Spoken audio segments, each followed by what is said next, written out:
So I wanted to play a Metroidvania, but I think I just got a dose of cold hard reality instead. Well hey, it was still way more fun than whatever the hell my actual reality is, so it's all good. As it turns out, I love depressing stuff and Metroidvanias both, so this game was right up my alley. If you've got a couple minutes to waste, then stay here a while and let me tell you about this weird dream.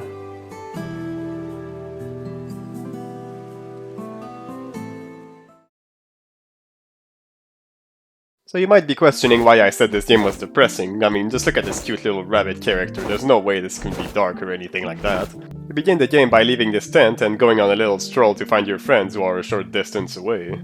They tell you to leave and go ahead to meet up with some people without them, and you do exactly that, but once you leave the room, they just go ahead and die.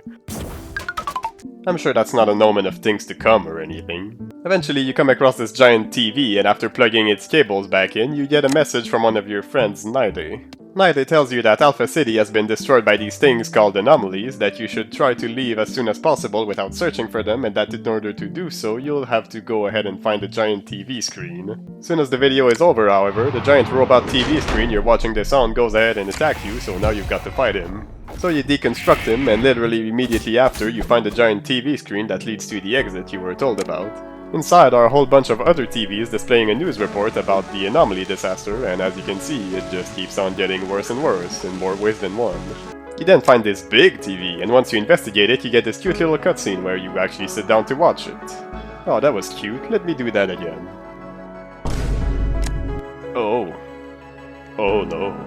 Maybe my friend's dying actually was a sign of things to come. Well anyway, after that you walk around some more and then you break through another TV screen and you find yourself in some ruins, and this is where the story starts to kind of take a backseat. For now, you won't be able to see much of the main story for a good while, so in the meantime you'll have to piece together the lore and backstory using these codex entries and these optional collectibles. You typically fill out the codex by defeating bosses and completing side quests, and its purpose is to give you some information about all of the weird things you'll find in this game. The optional collectibles, on the other hand, usually give you cutscenes that provide details on what the characters were doing before this whole mess started happening. If you want to figure out the true nature of things and why everything is the way that it is, you'll have to go above and beyond in your exploration of the world in order to pick up all of these optional details. Now, I don't think there's anything wrong with telling your story this way, but this is where I have to admit that I'm kind of dumb and I'm not sure exactly what the story is supposed to be about. As far as I can tell, it's about a whole bunch of things, ranging from trauma to expectations, predeterminism, religion, friendship, eldritch abominations, you know, the works. Because of all the subjects and themes it tackles and its rather scattered nature, as well as the fact that I'm an idiot, let's not forget that, I'm honestly not sure how I'd go ahead about summarizing the story without feeling like I'm forgetting something extremely important, or just missing the point entirely. So you know what? I'm not even gonna try, I'm just going to go ahead and tell you what I got out of it, and if you don't like it, well, make your own video about it. Personally, I believe it's a story about growing up and coming to terms with the differences in what you want out of life and what life actually gives you, and ultimately finding a way through it all by your own hands. To not just accept reality and go with the flow even when it's bad for you, but to carve out your own path and success regardless of the hand you've been dealt. Again, I'm pretty sure you could find dozens more interpretation, but this is what I came up with, and personally I think it reflects the main character's arc pretty well, and ultimately it sort of left me feeling a little empowered once I finally finished the game. And because of that, similarly to how I feel about other games' story, like Ender Lilies for instance, I find this game strangely beautiful despite how grim and depressing it gets. Ultimately, regardless of whether or not I actually understood where the writers were going, these dark, thought-provoking stories have always been fascinating to me, and combined with the weird feeling of empowerment I mentioned earlier, I can safely say I enjoy the story a great deal, and that makes it plenty great in my book. This is also one of the reasons why I think it may be best to not bother with a complete story summary this time around, since if you decide to go ahead and play it, that way you'll be able to experience the story as blind as possible and come up with your own meaning and interpretations to it. With all of that, there's just one other thing I'd like to talk about that's sort of related to the story, and that's the localization. I don't want to harp on it too much, because I do understand that this game was made by a very small group of what I think, is Chinese people, and they probably didn't have much of a budget for this kind of stuff, but yeah, it's pretty bad. Typos and syntax errors abound, characters have inconsistent names, full words seems to be missing on occasion, and sometimes there literally is no translation and you just get a name written straight in Chinese. It doesn't bother me that much personally, but I'm sure it would bother some people, and considering how obvious it is, there really wasn't a choice to not mention it here. And also, remember how I said that I think the story is kinda hard to follow at times? Yeah, this doesn't exactly help. Well, it did allow me to see a video game character say the word poggers, which I found really freaking funny for some reason, so you know what, forget all of that. A+, 10 out of 10, literal perfection. Moving on to the graphics now, and I honestly think they're pretty damn amazing. I'm a big fan of the art style, and the amount of variety in tones and moods the visuals have is frankly incredible. It can be bold, colorful, lighthearted and cozy, just as it can be muted, dark and unsettling, and in my opinion, it complements the atmosphere of the game so well. I can't think of anything that I think looks bad or off. It's beautiful and honestly perfect for the job all throughout. And frankly, I quite like the music and the sound effects as well. Just like the graphics, I think the sound is fantastic at conveying and complementing the atmosphere and the mood, regardless of the situation. And as such, it too is quite varied and contributes greatly to help make this game as interesting and diverse as it is. Well, now that I've gotten all the depressing aspects out of the way, I can go ahead and start talking about the gameplay. As I've mentioned, and as you might have been able to glean from some of the background footage, this game is primarily a 2D Metroidvania. So you'll be thrust in a big, interconnected maze-like world that you'll have to thoroughly explore in order to find new abilities that will, in turn, allow you to explore even more of the world. Throughout your journey, you'll come across many monsters, both big and small, that you'll have to fight with your trusty guitar saw, which makes for a great weapon, and since you're never required to play any music, its practicality as an actual instrument is not worth being brought into question here. You might also come across certain collectibles, NPCs, or even just random interactables that will yield side quests with rewards if you finish them. As stated earlier, you'll obtain a fair amount of new abilities as you explore the world. Some are more movement-based, like a double jump, a dash, something to go up waterfalls, etc. But others are more combat-based, like a charge attack, a projectile, or this move that I basically only used for its ability to catapult myself all over the place, but these can also be used to destroy certain barriers and whatnot. By default, your combat capabilities are fairly simple, a basic 4-hit combo both on the ground and in the air, an upward slash, as well as this downward dive move that you can use to bounce off certain things in order to get your jump back so you can platform more. The game also has a combo system, which is primarily used for your ultimate attack. When you get a 6-hit combo, you'll fill up a slot in this bar in the top left corner of the screen, and once you've filled all 4 slots, you can go ahead and unleash your ultimate attack, a super powerful move that hits like half the screen, I think. Up there, you can also find your health, represented by these hearts, and your MP, represented by these bars, which allows you to use certain moves like that projectile I mentioned earlier. To regain your health, you'll have to eat these food items you can get in a few ways, finding them in the world, buying them, or crafting them using the materials you pick up by defeating enemies. In order to actually use them though, you'll need to press up on the D-pad to access your inventory, choose which ones you want to bring, and then you can press right on the D-pad to consume them and actually get use out of them.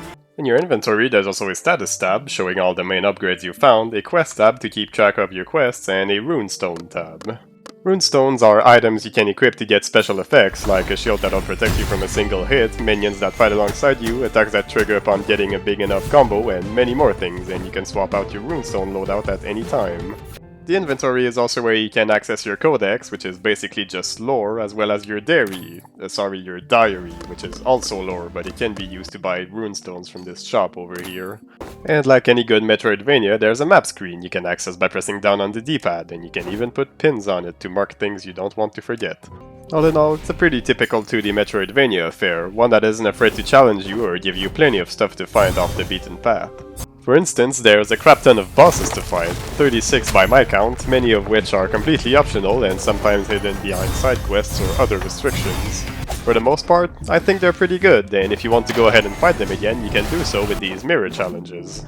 You can use these to refight any boss you want an infinite number of times, and if you're able to defeat enough of them without getting hit, this guy will even reward you with some special runestones.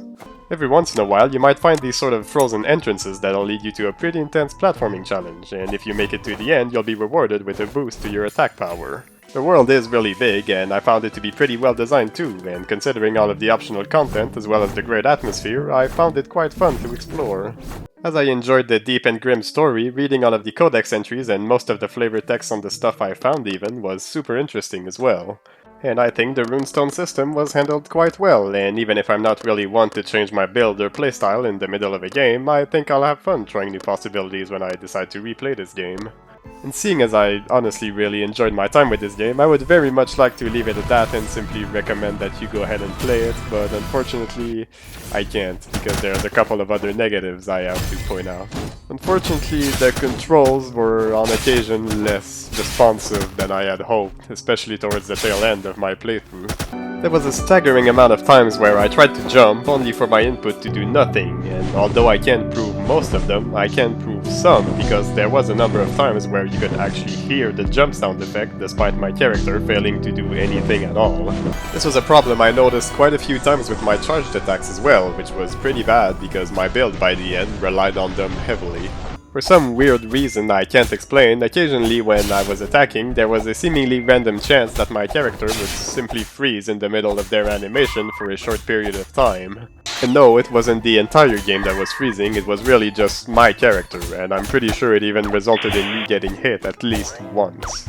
Remember the dive move that lets you bounce off of things? Well, if for instance you happen to collide with a wall before the thing you actually wanted to bounce on, then the move will cancel completely and you'll be left vulnerable. It's also completely unusable if you're too close to a wall, but even if you manage to avoid these things and actually do bounce off the thing you wanted to, it might not give you the result you want. You bounce diagonally upwards in the direction you're facing, so if you're against an enemy, depending on where you hit them or what they do after you hit them, it's very possible to just immediately launch yourself straight into them and take damage. These clouds will send you higher depending on how fast you land on them, and sometimes you're supposed to use your plunging charged attack to rocket yourself into the air, but this fails very often, so success practically becomes luck-based. This boss is fought on floating platforms above a giant pit, and he moves a lot, and as the camera tries to follow the both of you, it's very possible it'll fail to keep up and leave you flying blind. As I was refighting this boss with the mirror challenges, I had an attempt where one of his minions protecting him spawned right on top of me the moment the pre-fight cutscene ended without any chance to avoid it. These are some of the problems I can remember encountering during my playthrough, and unfortunately they can make the game feel clunky, unresponsive, or even unpolished at times. Which, frankly, I think is a real shame, because as I said at the beginning, I honestly really enjoyed my time with this game. But unfortunately, I can't just ignore the problems, and that means ultimately I think you'll have to approach this game with a fair amount of goodwill. Personally, I'm of the opinion that the game can still be a worthwhile experience, even if for all intents and purposes it's actually deeply flawed or carried by just one or two things. For this game, personally, I think the story and atmosphere by themselves elevate it into something worth playing, but if you don't care that much about either of those, then I sure hope you love Metroidvanias, because otherwise you might struggle to find a reason to keep playing. If you're more the kind of person who plays games mainly for the story, there's a great one here, but if you can't follow or understand it, or you simply don't care for the themes it tackles, then I think this game would be a hard sell for you. As someone who loves deep and depressing stories, is a massive fan of Metroidvanias, and is pretty lenient with how he views video games, it's not that surprising that I really enjoyed my time, but of course, not everyone is me. It really pains me to have to bring up all the flaws because I don't want to sound or be so negative, but I still want to talk about all the important things I can think of so I can give you a fairly thorough idea of what to expect, good or bad. Since I'm just some guy on the internet who, let's face it, is not a game designer, programmer, or really anything else that would allow me to actually have an informed opinion on the subject, the best I can do is give you my super biased opinion with a basic overview of what the game is, and hope it's enough to get you to consider it. And so, in that spirit, let me give you exactly that. I think this game is a flawed but still very enjoyable Metroidvania, with a wonderfully dark yet beautiful story, fantastic atmosphere, and a great world filled with a ton of content that makes it a joy to explore and experience. Allow me to reiterate one last time that I really like this game, and I wish the best for the people who worked to bring it to me. And for those of you who are miraculously still here, I hope I've convinced you to try it out, and if not, to at least view the games you play a little more positively and enjoy them without having to fixate so much on whether or not they're actually good or bad. Because at the end of the day, whether it's good or not doesn't really matter. All that matters is that you enjoy it. Hey, look at that, the video's over, and what I'm saying here doesn't matter at all because everyone's already gone by this point. Well, hey, thanks for watching regardless, and make sure you do all of the engagement stuff. I'm sure you already know what they are, so I don't need to tell you. I'm going to go ahead and work on some more videos now, so I guess I'll see you when the next one comes out if you happen to be there. Anyway, bye.